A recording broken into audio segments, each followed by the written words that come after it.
Yuk download aplikasinya sekarang juga. Bekal Islam, ibadah sesuai sunnah.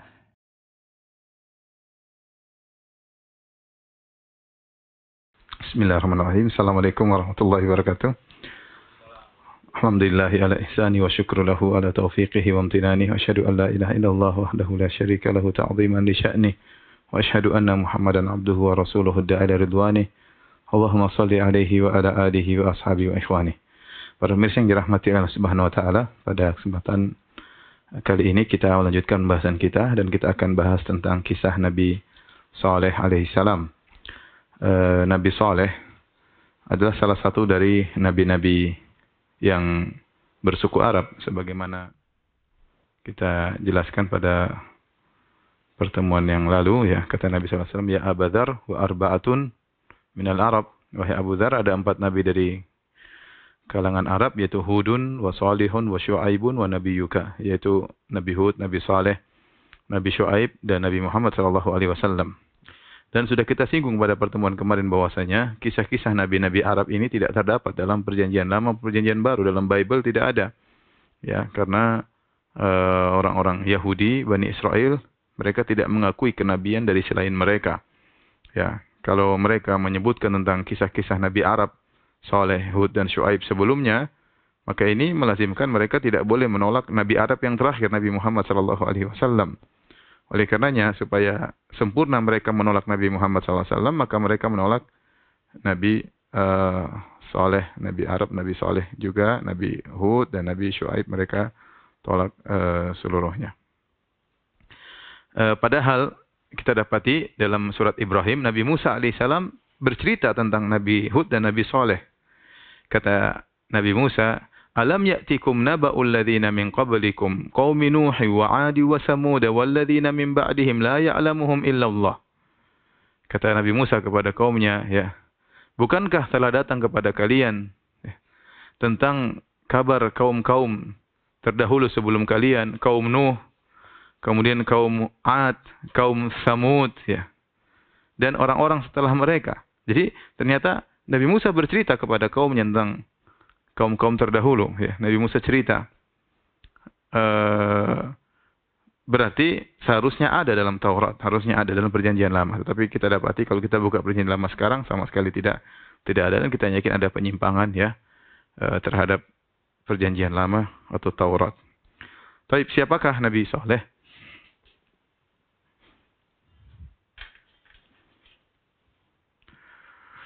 Nabi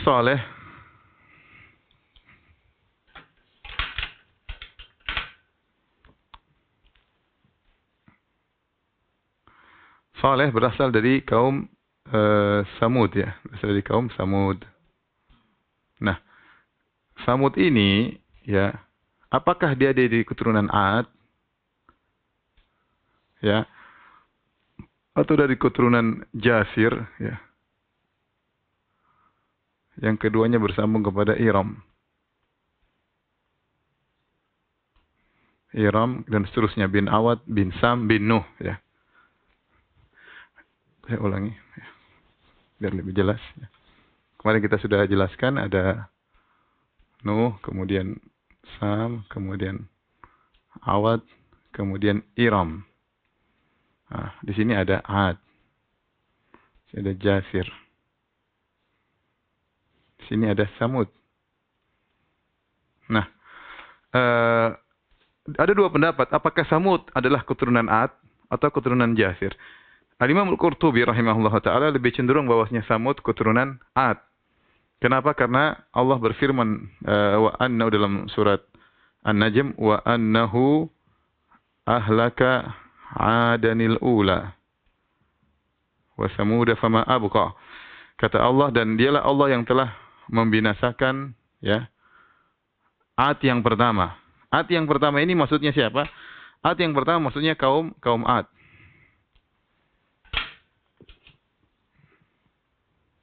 Kaum 'Ad. Kenapa dikatakan 'Ad yang pertama? Untuk kata Al-Qurtubi, untuk membedakan dengan 'Ad yang kedua, karena Samud disebut dengan 'Ad as-saniyah. Jadi 'Ad yang pertama ini 'Ad yang yang kedua, Samud. Oleh karenanya, Imam Al-Qurtubi rahimahullah menyebutkan pendapat Samud keturunan Ad. Jadi Samud bin Ad, bin Iram, bin Awad, bin Sam, bin Nuh. Adapun jumhur ulama, jumhur mufassirin,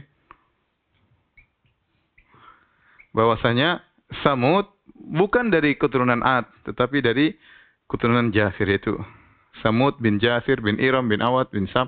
Tapi mereka semua sepakat bahwa Samud dan Ad ketemu di Iram. Semuanya sepakat. Ketemu di Iram. Iram bin Awad, bin Sam, bin Nuh. Ya. Sementara Saleh, mana Saleh? Saleh di sini.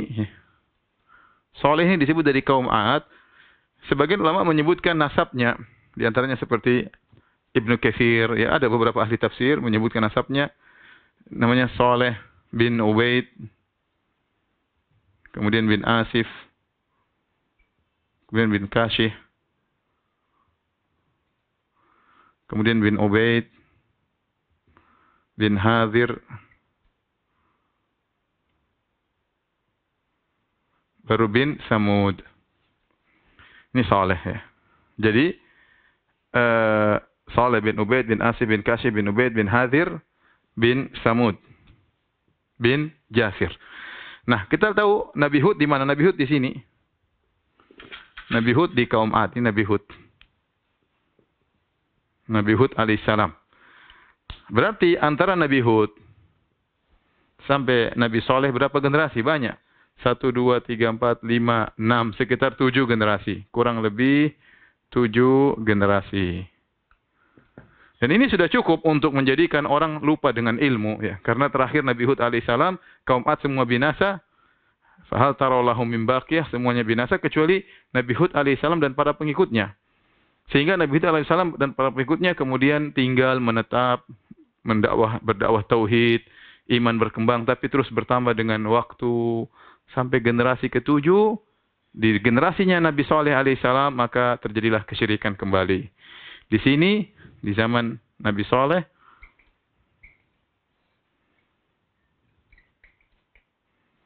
terjadi kesyirikan kembali.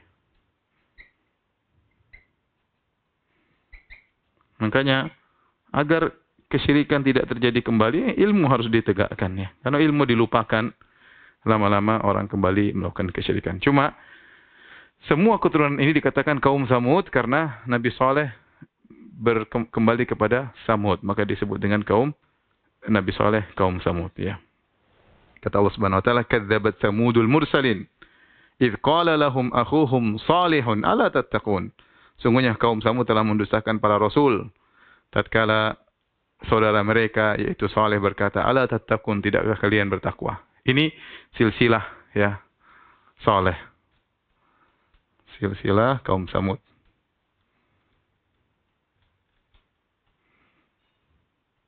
Dan Nabi Saleh alaihissalam. Baik. Di manakah tinggalnya, tempat tinggalnya? Yang kedua, ini yang pertama. Lokasi kaum Samud.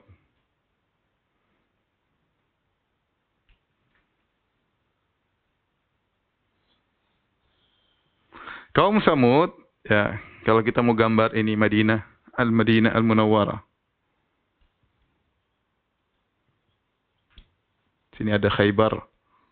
Ya. Sini ada Al-Ula. Al-Ula. Disebut dengan Madain Saleh. Atau Diyar Samud. Al-Ula, baru sini ada Tabuk. Inilah. Kita anggap kita tinggal di sini. Tinggal di mana? Al-Madinah Munawwarah. Tinggalnya di Ceger ya. Al-Madinah Munawwarah ya. Saya waktu ke Al-Ula saya lewat Khaybar. Khaybar baru ke Al-Ula. Dari Al-Madinah ke Al-Ula. Al-Ula ini masih provinsi Madinah. Dia masih jadi provinsi, ibu kotanya di Madinah Munawwarah. Al-Ula masih provinsi Madinah. Khaybar masih provinsi Madinah. Ada Yambo termasuk provinsi Madinah. Banyak provinsi Madinah. Kota-kota di provinsi Madinah. Ini jaraknya kira-kira 320 km. Kemudian dari Al-Ula ke Tabuk ini 360 kilometer. Jadi lokasinya di sini, Al-Madain Saleh di sini. Di kota Al-Ula sekarang. Jadi waktu Nabi SAW hendak melakukan perang Tabuk, Rasulullah SAW berjalan dari Madinah, Rasulullah SAW mampir di Al-Ula. Mampir di Madain Saleh sebelum melanjutkan ke Tabuk dalam hadis Sahih Bukhari, Sahih Muslim dari Ibnu Umar. Maka Rasulullah SAW mampir di Madain Saleh, kemudian para sahabat mengambil air dari sumur-sumur. Di Madain Saleh ini ada sumur banyak. Ada sumur-sumur di sini. Ada sumur-sumur.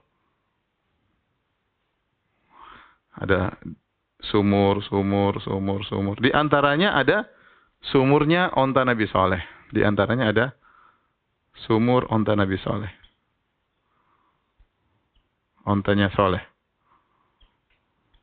Nah, waktu Nabi mampir ke Madain Saleh, sahabat ngambil air di sumur-sumur ini yang lain. Sumur-sumurnya kaum Samud. Ini sumur-sumurnya kaum Samud.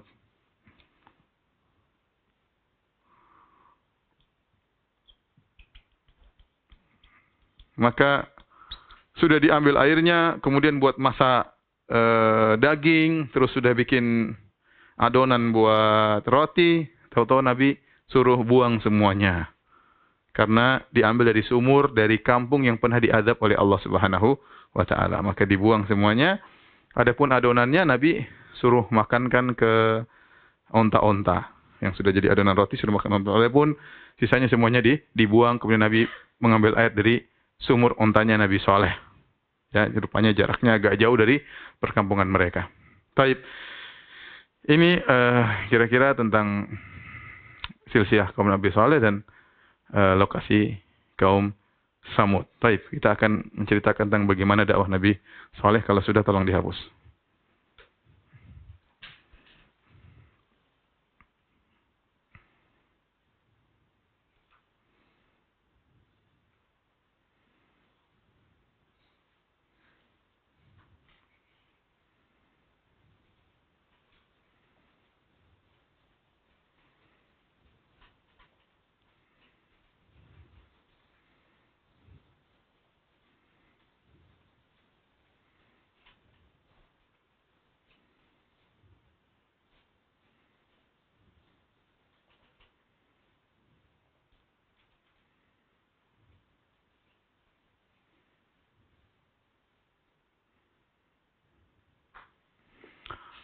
Taib.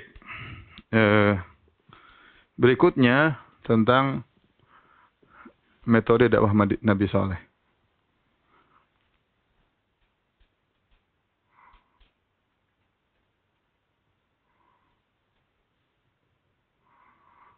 Tentunya pertama fokus ke tauhid.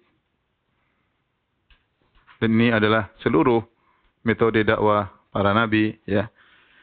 Wa ila Samud akhahum Salihan qala ya qaumi ibudullaha ma lakum min ilahin ghairuh. Kata Allah Subhanahu wa taala, wa ila Samud akhahum Salihan qala ya qaumi ibudullaha ma lakum min ilahin ghairuh. Kata Allah, dan kepada kaum Samud kami utus saudara mereka Saleh namanya. Maka Saleh berkata kepada kaumnya, ya qaumi ibudullah, ya Allah, ya wahai kaumku, sembahlah Allah semata. Malakum min ilahin ghairuh, tidak ada sesembahan selain Allah Subhanahu wa taala. Tidak ada sesembahan selain Allah. Makanya mereka ngerti Nabi Saleh menyuruh kepada tauhid, ya. Makanya mereka berkata, atanhana an na'budu ma ya'budu abauna. Kau melarang kami untuk menyembah sembahan-sembahan nenek moyang kami. Fokus kepada tauhid. Yang kedua, mengingatkan mereka ya akan nikmat-nikmat Allah. Ya. Di antaranya Allah kasih mereka banyak kenikmatan. Di antaranya Allah menjadikan mereka berkuasa. Mereka berkuasa. Kemudian mereka membangun istana-istana, membangun Kemudian di antaranya mereka membuat rumah di gunung, dalam gunung.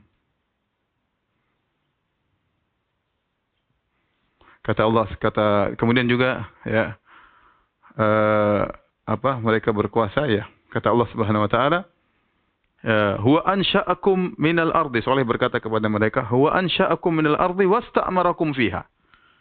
Kata Allah Subhanahu wa taala, wasta'marakum fiha.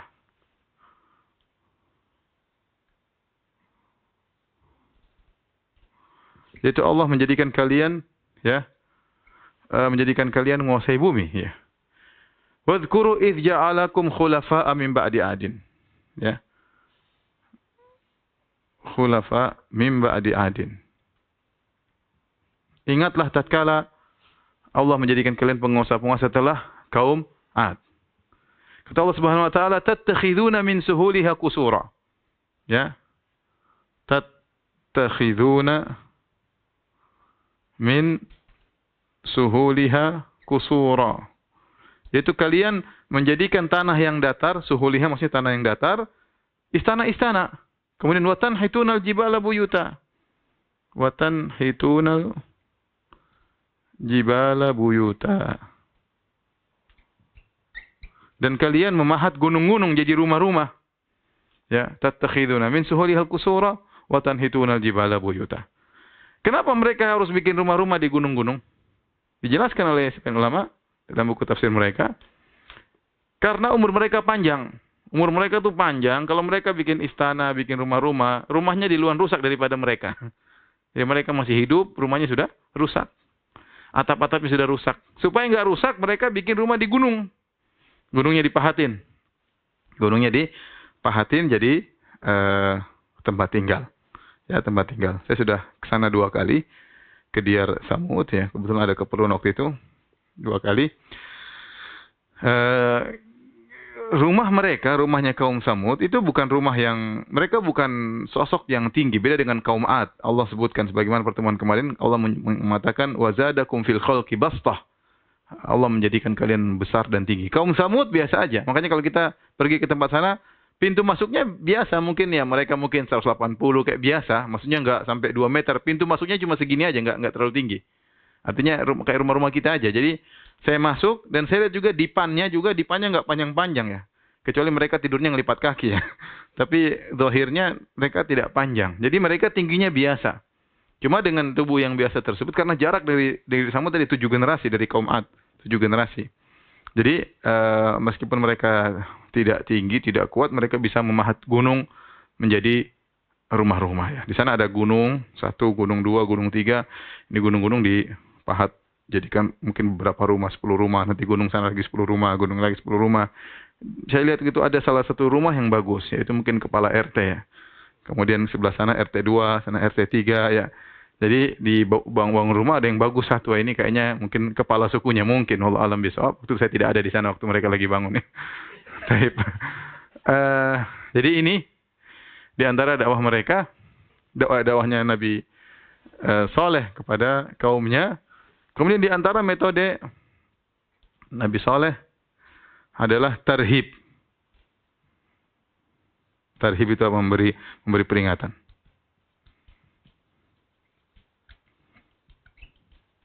Apa bentuk memberi peringatan? Ada beberapa bentuk. Pertama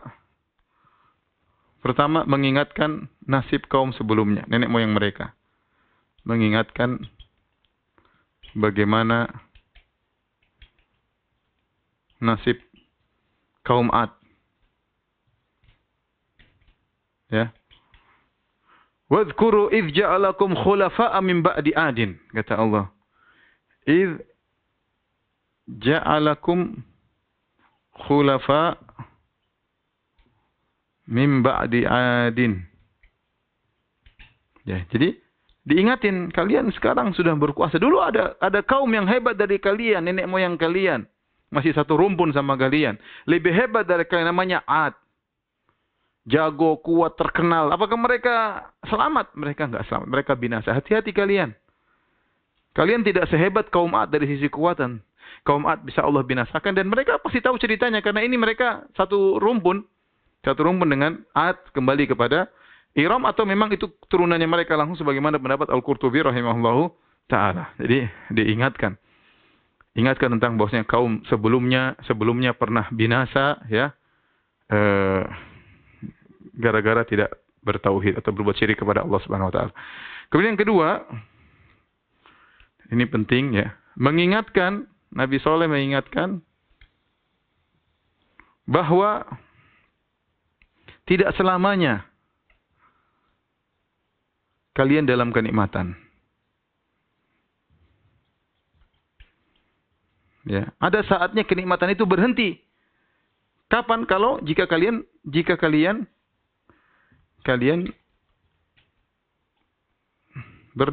melakukan dosa.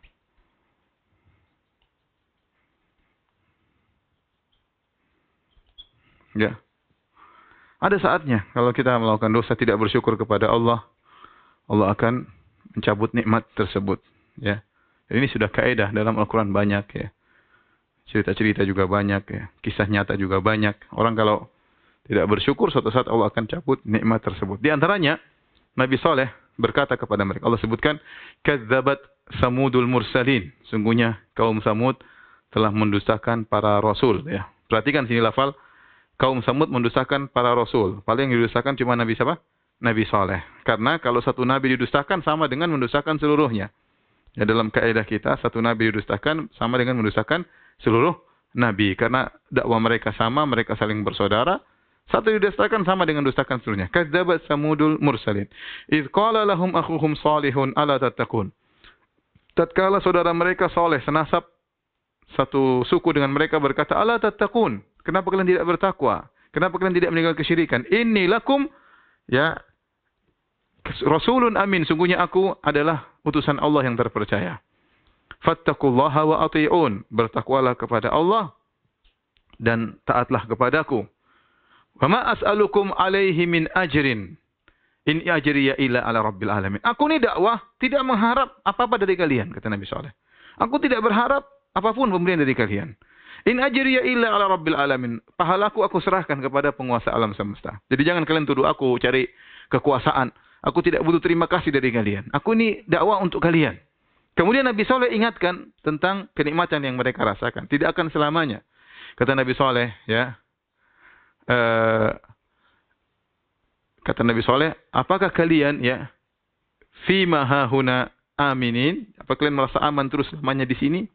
Jadi antara kenikmatan yang Allah berikan kepada mereka, mereka diberi keamanan. Ya. Fima hahuna aminin. Ya. Kemudian apa? Kata fi jannatin wa uyun. Ya. Atutrakuna fima hahuna aminin? Kata Nabi Saleh, apa kalian dibiarkan oleh Allah senantiasa merasa aman? Di antara nikmat yang pertama kali Nabi Saleh disebutkan aman. Itu harus kita syukuri. Kita kadang lupa kalau keamanan itu nikmat. Ya. Kalau sudah nggak aman, mau kaya, mau mobil banyak, percuma ya. Mau istri banyak, nggak ada manfaatnya. Apalagi sudah istri sedikit, nggak aman lagi. Istri banyak aja nggak ada manfaatnya kalau nggak aman ya. Kata Nabi Saleh, atutrakuna fima hahuna aminin. Apa kalian merasa akan dibiarkan aman terus di sini? Itu nikmat. Fi jannati wa uyun, kalian merasa aman di kebun-kebun kalian, wa uyun di mata air kalian, ya. Ya. Wa zuru'in wa nakhlin tal'uha hadim. Kalian ada kebun-kebun, tumbuh-tumbuhan, ada korma-korma dan sebagainya. Memang di Al-Ula itu banyak sekali korma-korma. Ya. Saya lupa tadi. Al-Ula itu lembah ya. Makanya kata Allah, wa samudal ladzina jabu as-sakhra bil wad. Dan kaum Samud yang di lembah, kata Allah Subhanahu wa taala. Jadi kalau kita ke Al-Ula, kalau kita naik kita lihat lembah. Jadi kota Al-Ula itu lembah dikelilingi gunung-gunung. Lembah tersebut hijau, banyak sekali pohon-pohon apa? Pohon-pohon korma. Jadi lembah yang subur. Makanya Nabi Saleh ingatkan, atutrakuna fi ma hahuna aminin fi jannatin wa uyun wa zuru'in wa nakhlin tal'u hadim. Ya.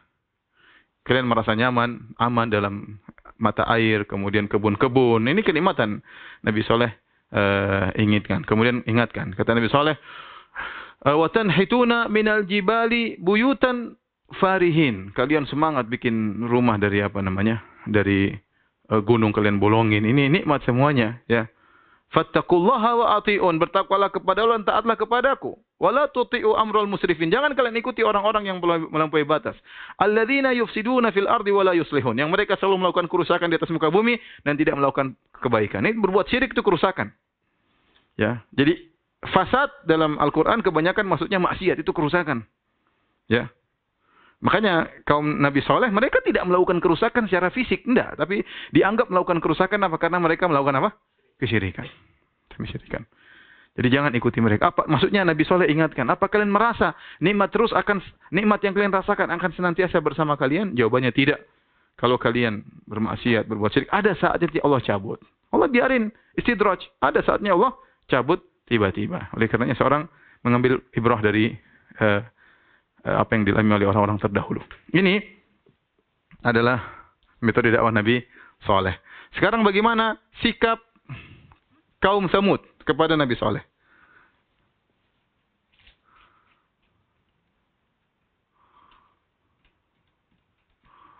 Kepada dakwah Nabi Saleh alaihissalam. Ada beberapa sikap yang mereka ambil. Yang pertama, mereka menuduh. Di antara tuduhan, mereka bilang Nabi Saleh adalah penyihir, tersihir.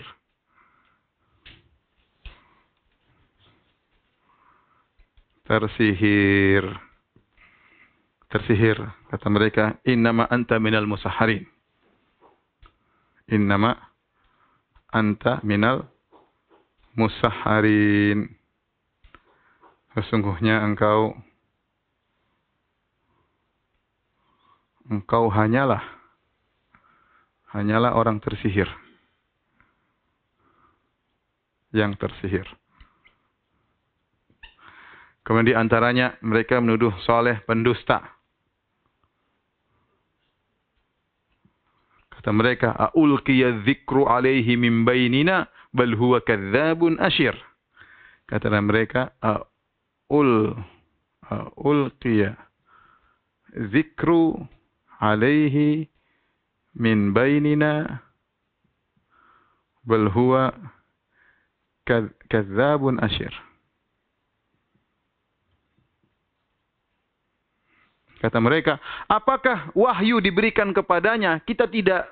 Sungguhnya dia adalah pendusta. Kata para ulama, ayat ini menunjukkan sebenarnya kaum Samud itu mereka hasad sama Saleh. Sehingga mereka mengatakan, aulqiya dzikru alaihi. Kok dia yang dikasih wahyu? Kita ini kan banyak.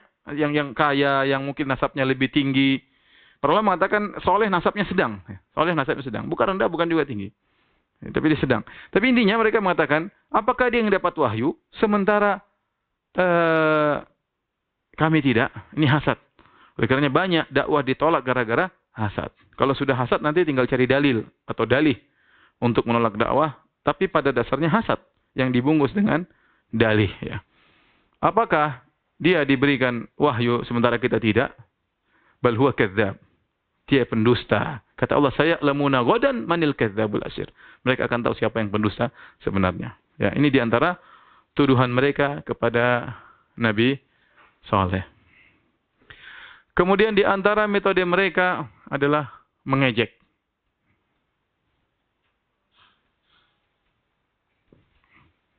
Di antaranya mereka mengejek Nabi Saleh. Mengejek Saleh.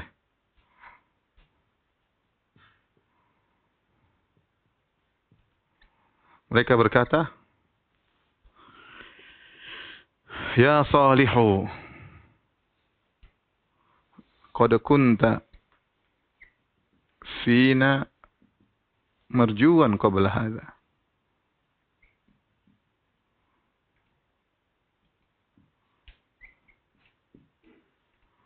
Wahai Saleh, sebelumnya engkau adalah orang yang kami harapkan. Kata mereka, Saleh, sebelumnya engkau adalah orang yang kami harapkan. Harapkan buat apa? Kata para ulama, yaitu kami harapkan kau jadi pemimpin kami. Kami harapkan kau menjadi pejuang suku kami yang akan bela suku kami. Harapkan untuk apa? Untuk menolong Tuhan-Tuhan kami. Kata para ulama, jadi diharapkan apa? Harapkan jadi apa? Jadi pemimpin. Jadi penguat suku. Sama penolong Tuhan-Tuhan ya. Penolong sesembahan-sesembahan. Jadi mereka ngejek. Kok sekarang kamu jadi begini? Kok sebelumnya bagus? Maksudnya apa? Kok sekarang kamu gila? Kamu jadi pendusta, ya. Gila, tersihir, dan sebagainya. Jadi mereka ngejek Nabi Saleh. Mereka Nabi Saleh. Di antara ejekan mereka terhadap Nabi Saleh. Kata mereka, Abasharan wahidan nattabi'uh. Abasharan wahidan nattabi'uh. Inna idzan lafi dhalali wa su'ur. Kalau gitu kita ini sesat dan gila.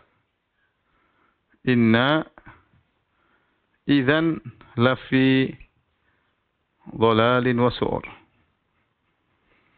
Kata mereka, apakah kita ngikut satu orang? Kok yang soleh aja sendiri, kita ikutin dia. Ngapain? Kita ini kan orang pintar banyak, orang kaya banyak. Ngapain kita ikut satu orang? Kata mereka, ngapain ikut satu orang? Maksudnya mereka ngejek, ente cuma sendiri soleh. Kok nggak dakwahi kita? Ngapain kita ngikut ente satu orang? Kita masih banyak yang pintar, lebih cerdas. Ini ngejek. Padahal kita tahu namanya ukuran kebenaran bukan dari jumlah. Bahkan ada nabi pengikutnya cuma satu. Ada bahkan nabi pengikut cuma dua. Ada bahkan Nabi tidak ada pengikutnya. Tatkala Nabi diperlihatkan tentang masa depan, Nabi diperlihatkan para nabi-nabi yang berkumpul. Kata Nabi Muhammad SAW, Fara'aitu al-nabiyya ma'ur rajulu wa rajulani. Ada seorang Nabi pengikut cuma satu, Nabi pengikutnya dua. Wa nabiyya wa laysa ma'ahu ahad. Dan ada seorang Nabi tidak ada pengikutnya sama sekali. Jalan sendiri nggak ada pengikutnya. Apa dia salah berdakwah? Enggak, dia sudah berdakwah benar. Cuma nggak ada pengikutnya. Maka saya ingatkan kepada saudara-saudara saya para pendakwah. Kita dakwah, kita cari pengikut, tapi bukan itu tujuan utama. Yang penting adalah menyampaikan risalah Allah. Jangan kalau tidak ada pengikut, akhirnya kita dangdutan, ya, supaya orang pada hadir, ya, kemudian kita joget-joget, ya, dan lain-lain. Jangan, tidak perlu. Nggak ada pengikut, akhirnya kita ngelawak tiap hari, enggak juga, ya. Kita dakwah, kita mencari risalah Allah, bukan cari pengikut.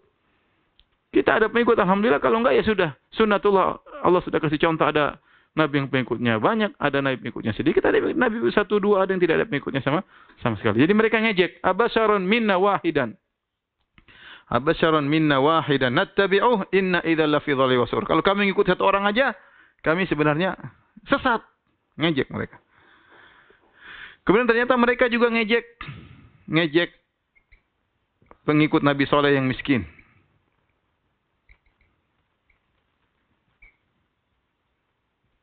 Yang miskin-miskin. Yang kata Allah, wa qala al-mala'u alladhina istakbaru min qaumihi lil ladzina istud'ifu liman amana minhum ata'lamuna anna salihum mursalun min rabbih qalu inna bima ursila bihi mu'minun qala alladhina istakbaru inna billadzi amantum bihi kafirun. Apa artinya?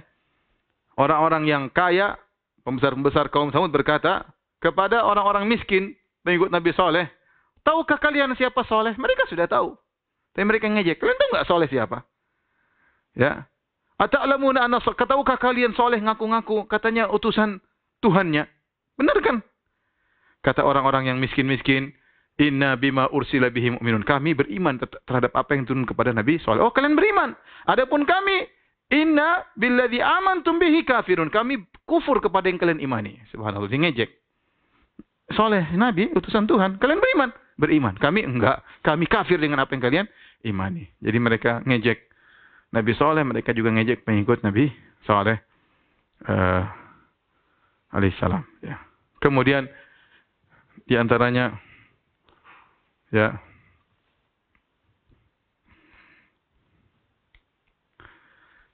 minta segera diturunkan azab.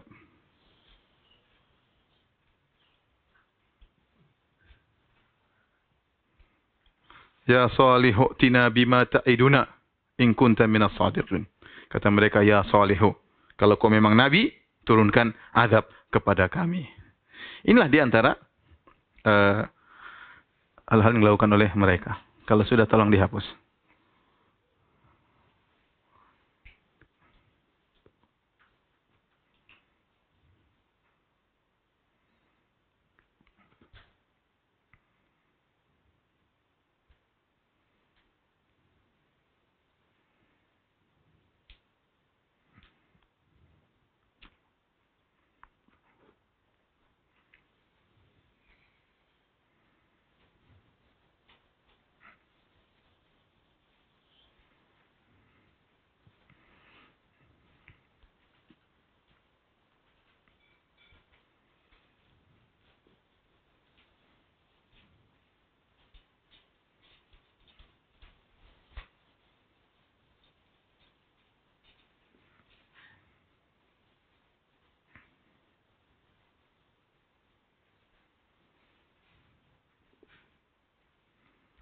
Baik, para pemirsa yang dirahmati oleh Allah Subhanahu wa taala.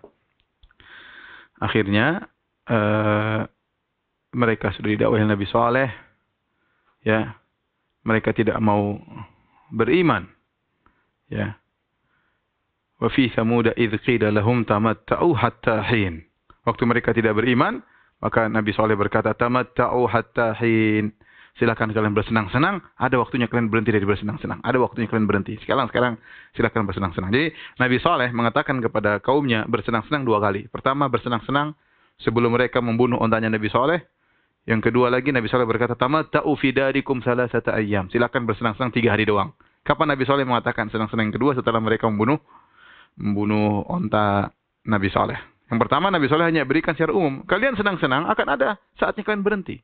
Tamatta'u hatta hin. Silakan bersenang-senang sampai pada waktunya. Taib. Akhirnya di antara sikap yang mereka lakukan adalah minta mukjizat. Mereka minta mukjizat. Disebutkan oleh para tafsir, suatu hari mereka sedang berkumpul-kumpul, kemudian Nabi Saleh datang mendakwahi mereka seperti kebiasaan Nabi Saleh. Bertakwalah, fattaqullaha wa ati'un, bertakwalah dan taat kepadaku. Wala tuti'u amral musrifin. Jangan kalian ikuti orang-orang yang melakukan berlebih-lebihan. Alladzina yufsiduna fil ardi wa la yuslihun, melakukan kerusakan dan tidak melakukan perbaikan. Akhirnya mereka jengkel, kata mereka, wahai Saleh, kalau memang kau ingin kami beriman, penuhi persyaratan kami. Ini sudah kita sampaikan. Mereka seperti kepada Nabi Nuh, mereka membuat syurut ta'jiziyah. Itu syarat yang menurut mereka mustahil untuk dipenuhi.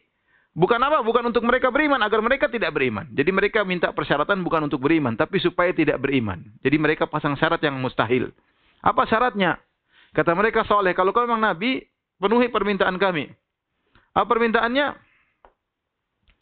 Itu ada batu, mereka tunjuk itu batu besar. Keluarkan onta dari batu tersebut. Onta tersebut umurnya sudah sekian bulan, 10 bulan, sebentar lagi melahirkan. Ya. Naqata usyara, yaitu sudah 10 bulan, sebentar lagi melahirkan onta, kalau tidak salah 11 bulan, ya, umur bayinya 11, janinnya 11 bulan. Keluarkan onta, warnanya putih, udah bunting, ya, mengandung, dan kandungannya sudah 10 bulan. Keluarnya dari batu tersebut, Jadi mereka kasih syarat, keluarnya dari batu tersebut. Wah, ini syaratnya susah. Kalau mereka minta onta keluar dari laut, ya mungkin aja ada onta nyasar di laut kemudian keluar. Ada sumber kehidupan. Kalau mereka minta onta keluar dari hutan, ya mungkin aja ada onta siapa nyasar ke hutan keluar. Ini dari batu. Batu apa sumber kehidupan? Semut aja nggak ada yang tinggal dalam batu. Ya. Cacing aja nggak ada. Ya. Virus aja nggak ada dalam batu. Ya. Kemudian mereka minta onta keluar dari batu. Aduh, Nabi Saleh akhirnya berdoa kepada Allah Subhanahu Wa Taala. Sebutkan beliau sholat, beliau berdoa. Ya Allah. Akhirnya benar-benar kata Allah, ya, inna mursilun naqati lahum fitnatan lahum fartaqibuhum wastabir. Kata Allah, wahai Saleh, kami akan kirimkan onta bagi mereka, ya, dan tunggulah bagaimana mereka dan bersabarlah. Akhirnya benar, tiba-tiba batu tersebut pecah, keluarlah onta. Onta yang seperti yang mereka minta persis. Ontanya tinggi, kemudian putih, sudah mengandung, ya. Apakah mereka beriman? Tidak. Mereka tidak beriman. Makanya Allah mengatakan, "Walau fatahna 'alaihim baban minas sama'i fadhallu fihi ya'rujun, laqalu innama sukkirat absaruna bal nahnu qaumun mashhurun." Seandainya dibukakan pintu-pintu langit, lantas mereka nanjak di atas langit tersebut untuk ke atas bertemu dengan Allah, mereka akan berkata, laqalu innama sukkirat absaruna, sungguhnya kita sedang disihir. Ya kita ditutup mata kita, bal nahnu qaumun mashhurun, sungguhnya kita sedang tersihir. Jadi percuma. Dan ini kalau mereka awalnya sudah tidak niat beriman, mau dikasih mukjizat apapun, percuma saja. Tapi akhirnya mukjizat tersebut terjadi. Kata Allah, hadhihi, kata Nabi Saleh, hadhihi naqatullahu lakum ayah. Baik. Kata Nabi Saleh, hadhihi naqatullahi lakum ayah. Lakum ayah. Inilah onta Allah. Naqatullah artinya ontanya Allah. Lakum bagi kalian ayat, maksudnya tanda-tanda kebesaran Allah. Orang sekarang kita terjemahkan dengan mukjizat ya. Meskipun ini penamaan yang dikritisi, tapi ini sekedar penamaan yang orang sudah tahu. Sebenarnya ayah, tapi hadi naqatullahi lakum ayah. Ada dua aturan onta ini. Karena dia sudah keluar. Tunggu, sebentar. Kenapa dinamakan dengan ontanya Allah? Kenapa dinamakan dengan ontanya Allah? Kenapa? Karena istimewa. Apa istimewanya? Banyak. Entah tersebut, coba istimewanya apa? Coba sebut apa? Keluar dari batu ya. Keluar dari batu. Tanpa ayah ibu. Ibu. Mengandung tanpa suami. Coba. Mengandung apa? Tanpa jantan. Ajaib ini. Tanpa jantan. Terus apalagi? Langsung gede. Langsung gede. Ya. Tanpa kecil-kecil langsung gede. Ya. Kemudian ajaib. Susunya banyak banget. Nanti akan disebutin.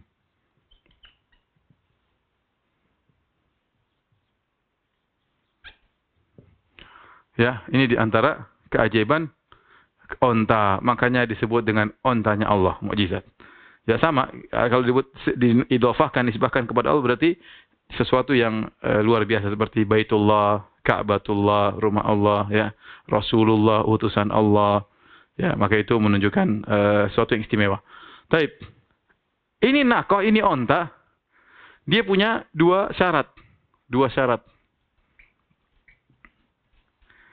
Yang pertama, kata Nabi Saleh, fadharuha ta'kulu fil ard, ta'kulu fi ardillahi. Ketiga syarat, wala tamassuha bisu'in fayakhudhahum adzabun qarib. Yang ketiga, hadhihi naqatun laha syirbun, naqatun laha syirbun walakum syirbu yaumin ma'lum.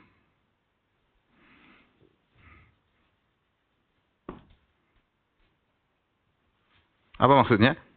Baik. Maksudnya onta ini dia satu hari ada sumur, dia minum di situ. Kalau onta lagi minum, kalian tidak boleh minum sumur itu. Pokoknya sumur ini mungkin airnya yang paling banyak. Sehari buat onta, sehari buat kalian. Tidak boleh bareng-bareng. Kalau lagi jatahnya, gilirannya onta lagi minum, kalian libur semua. Nanti minumnya besok. Ini syaratnya onta yang ajaib, ontanya Allah. Pertama, fadharuha ta'kul fi ardillah. Apa kata Nabi Saleh? Biarkan dia makan di bumi Allah. Biarkanlah dia makan di bumi Allah. Kenapa? Karena ini ontanya Allah, ini buminya Allah. Buminya Allah, ontanya Allah. Ya sudah, terserah Allah. Allah kasih aturan. Dia makan, jangan ada ganggu. Itu semua tumbuhan-tumbuhan Allah. Jangan ada yang ganggu. Dia makan, silakan. Kemudian, wala tamassuha bisu'in. Jangan diganggu sama sekali. Aturan kedua, jangan diganggu sama sekali. Di antara gangguan tersebut, jangan dihadang-hadangi. Bahkan, jangan dihadang-hadangi. Nah, boleh. apalagi dipukul, apalagi dikagetin, apalagi ditikam, waduh, enggak boleh. Dihalang-halanginya enggak boleh. Ya, jangan ada yang ganggu sama sekali. Kemudian naqatun laha syirbun walakum syirbu yaumin ma'lum. Kemudian ini yang hebat, jadi ada sumur sehari buat onta, sehari buat kalian. Pokoknya kalian jangan macam-macam, jangan melanggar aturan ini. Kalau tidak, kalian akan dikenain azab yang pedih. Taib, jalanlah mereka sesuai aturan. Ada satu hari, ontanya ke sumur, minum banyak. Sorenya, ontanya keluarin susu banyak banget. Minum, keluarin susu. Susu yang sangat banyak. Ini zahirnya ontanya sangat besar ya, sangat banyak. Diminum oleh kaum Samud. Kaum Samud. Susu yang sangat manis kata para ulama. Jadi susunya enak banget.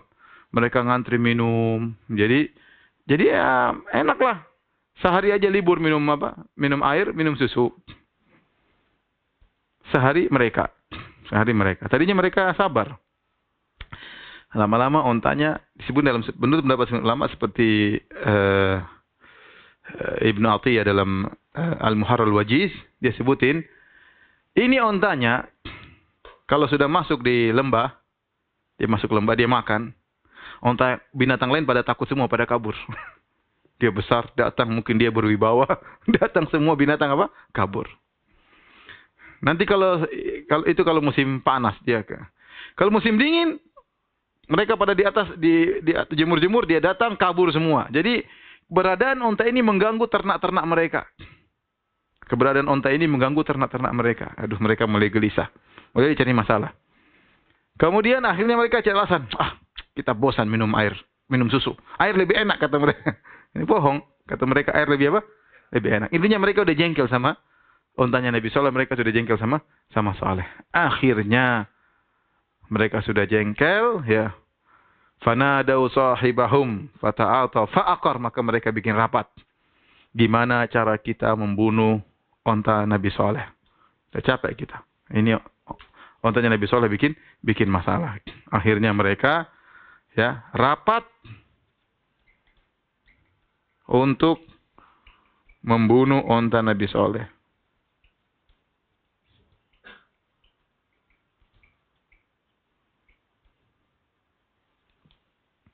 Baik.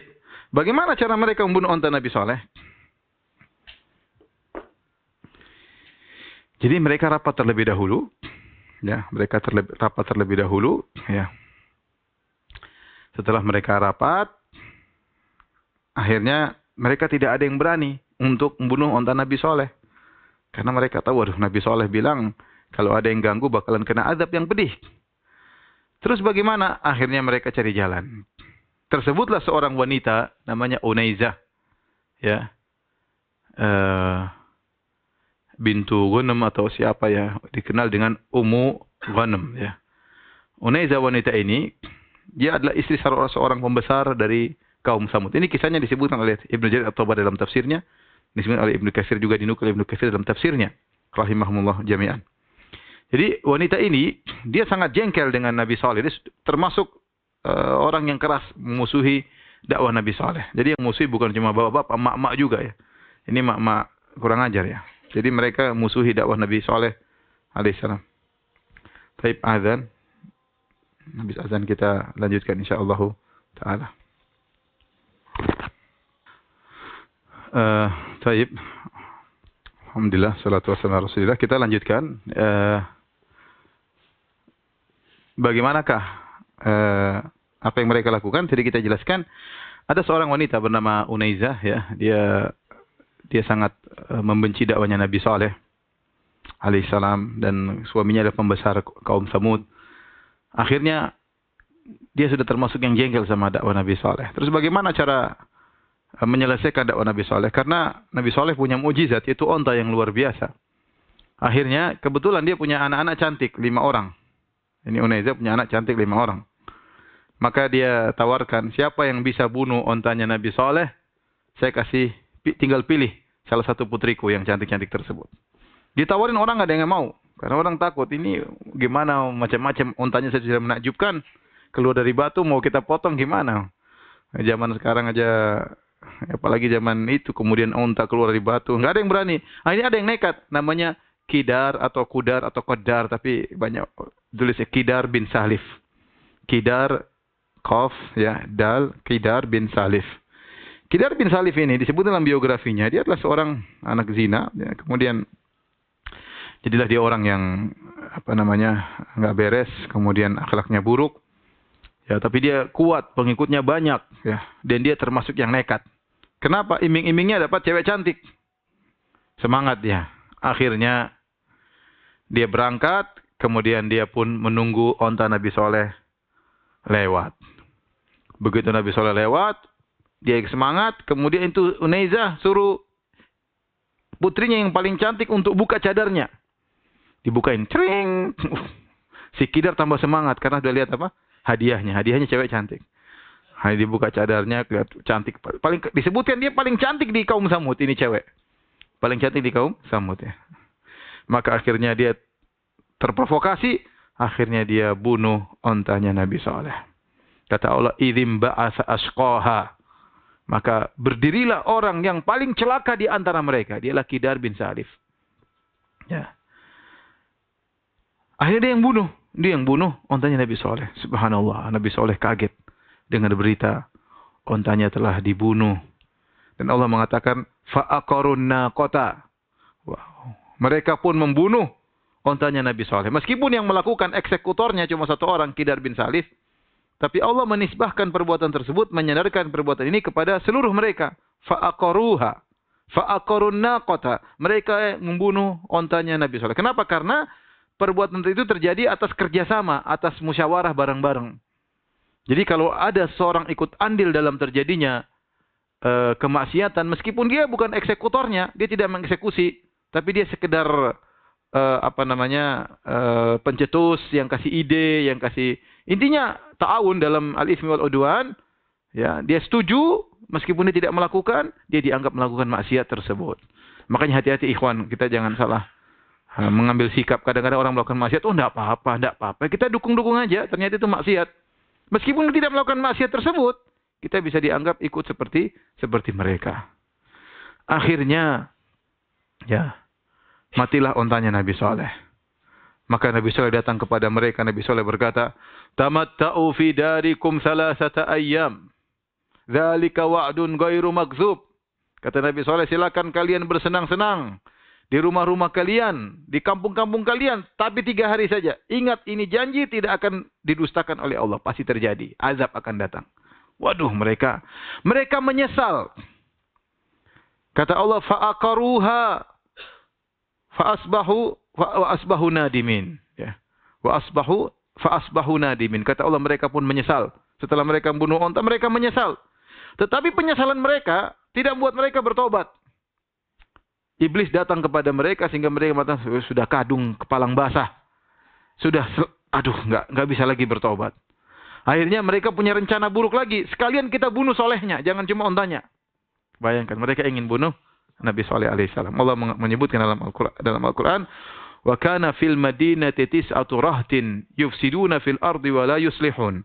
Qalu taqasamu billah lanubayyitannahu wa ahlahu thumma lanaqulanna liwaliyihi ma syahidna mahlika ahlihi wa inna la sadiqun. Wa makaru makran wa makarna makran. Kata Allah Subhanahu wa taala, di kaum Samud ada 9 orang brengsek. Ada 9 orang ini pembesar-besarnya. Bukan 9 naga, ya. Bukan, ini 9 9 tikus, ya. Kata Allah, ada 9 ya orang, wa kana fil madinati tis'atu rahtin, ada 9 orang perusak di kota tersebut. Mereka kumpul, taqasamu billah, mereka bersumpah nama Allah. Jadi mereka sebenarnya kenal Allah, cuma mereka syirik. Mereka taqasamu billah, kita bersumpah dengan Allah. Apa yang mau kita lakukan? Kita bunuh Saleh malam-malam, bunuh istrinya sekalian. Besok siangnya kita bilang sama keluarganya, kita nggak tahu. Kok sudah mati, kita nggak tahu. Jadi mereka rencana mereka malam-malam ingin bunuh Nabi Saleh. Mereka ini 9 tewas di Luan. Tewas di Luan. Terus sisanya bagaimana? Ribuan orang. Tunggu hari ketiga. Jadi 9 sudah tewas di Luan, tinggal ribuan orang. Maka mereka nunggu, bayangkan. Nunggu hari pertama. Kata Ibnu Katsir rahimahullah, wajah mereka berubah. Mungkin tadinya biasa coklat, jadi merah atau jadi kuning. Hari kedua, tambah pucat. Nunggu. Aduh, lusa sudah mati. Hari ketiga wajah mereka sudah menghitam, sudah ketakutan. Nunggu apa yang terjadi. Bayangkan. Harusnya mereka bertobat. Tapi Allah sudah tutup hati mereka. Mereka nungguin aja. Menunggu mati, nungguin 3 hari. Gelisah setengah mati. Maka tiba-tiba Allah kirim azab luar biasa. Adapun azab yang menimpa mereka.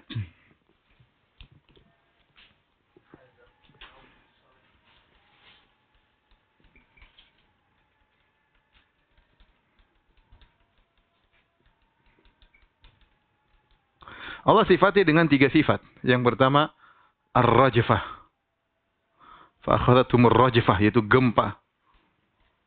Kemudian, fa'akhadathhumus sa'iqah wa hum yanzurun.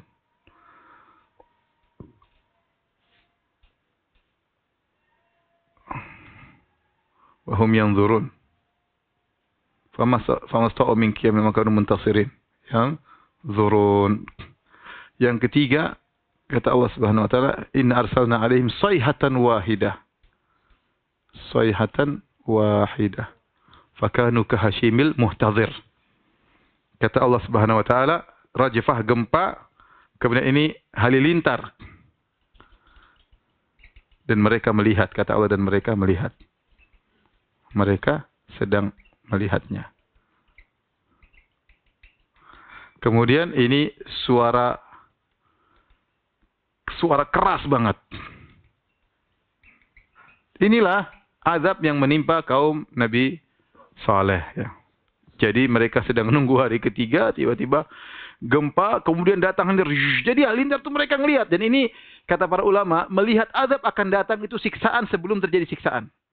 Ibaratnya kalau ada kambing kita mau potong, kita asah pisau di depan dia, golok, dia udah ketakutan dulu. Ya, dia mati sebelum mati. Sama, ya.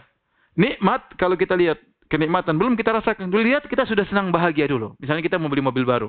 Belum lihat, baru dilihat fotonya, wah ini mobil senang banget ya. Mau nikah lihat, calon saya lihat belum dipegang, sudah lihat sudah senang. Itu sudah nikmat. Sebelum memegang kenikmatan tersebut sudah nikmat melihat terlebih dahulu. Sama azab. Azab sebelum merasakan azab sudah melihat azab tersebut sudah siksaan tersendiri. Siksaan tersendiri. Kemudian suara yang keras, menggelegar. Cuma mereka mati gara-gara gempa dan suara. Ya. Kata Allah, apa yang akibatnya apa dari siksaan ini semua? Kata Allah, fasbahu jasimin. Ya.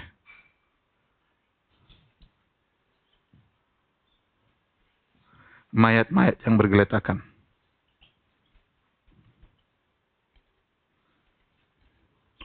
Dalam ayat yang lain, fakanu kahashimil muhtadhir. Kahashimil al-muhtadhir. Al-muhtadhir itu apa? Al-muhtadhir. Al-muhtadhir ini apa ya? Kalau orang punya pemilik kebun, pemilik apa? Kalau orang punya pemilik kandang onta. Apa Hashim? Hashim itu rumput-rumput yang jatuh-jatuh.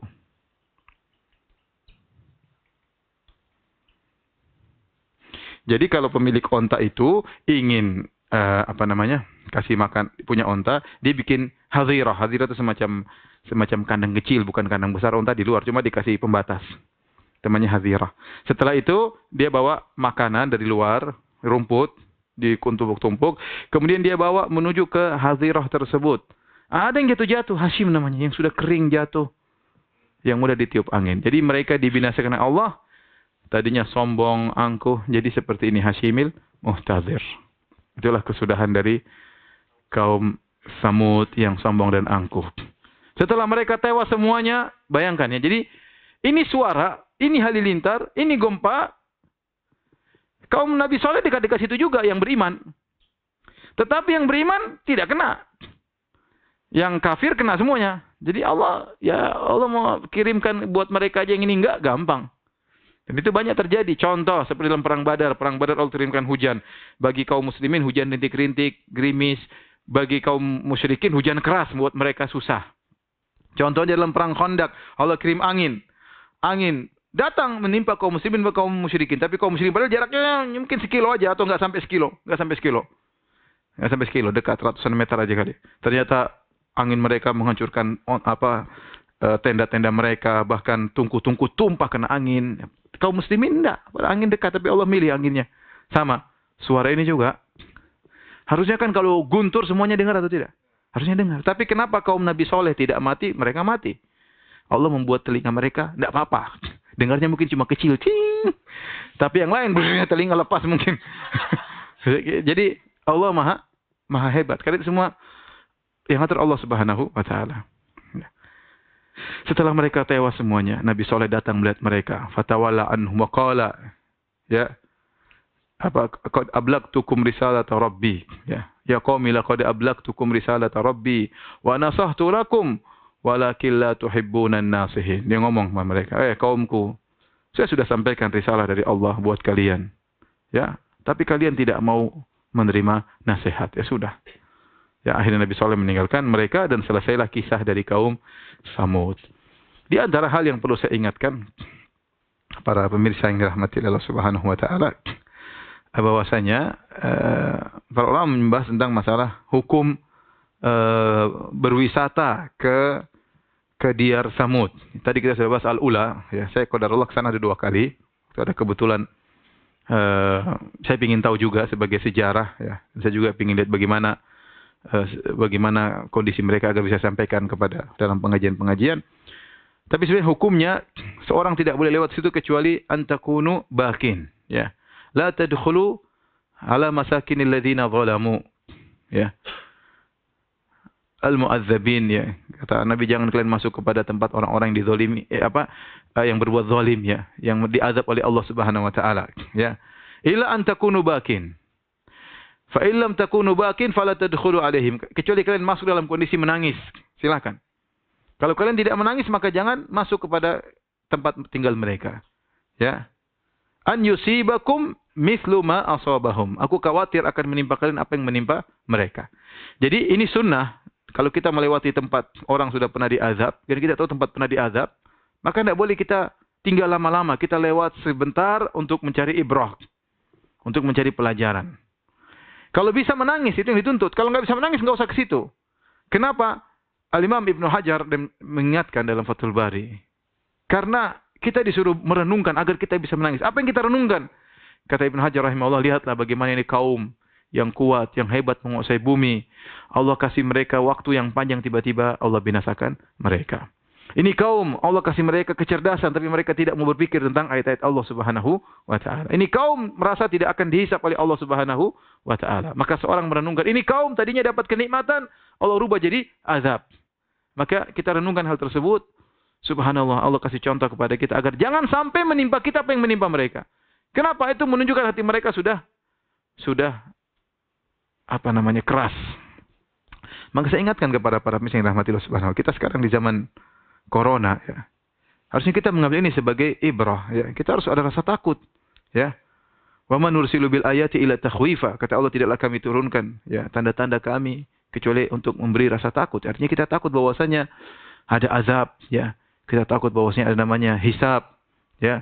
Kita takut bahwasanya kita ini bukan siapa-siapa, ya. Bukan takut kepada Allah, agar kita takut.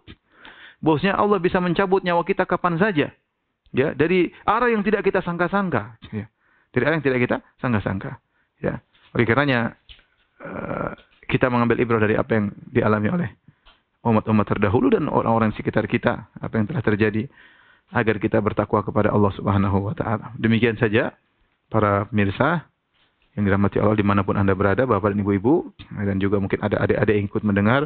Semoga Allah senantiasa memberikan rahmatnya kepada kita semua dan mengampuni dosa-dosa kita, dan semoga kita diwafatkan oleh Allah dengan husnul khatimah. Subhanakallah bihamdik asyhadu an la ilaha illa anta astaghfiruka wa atubu ilaik. Assalamualaikum warahmatullahi wabarakatuh.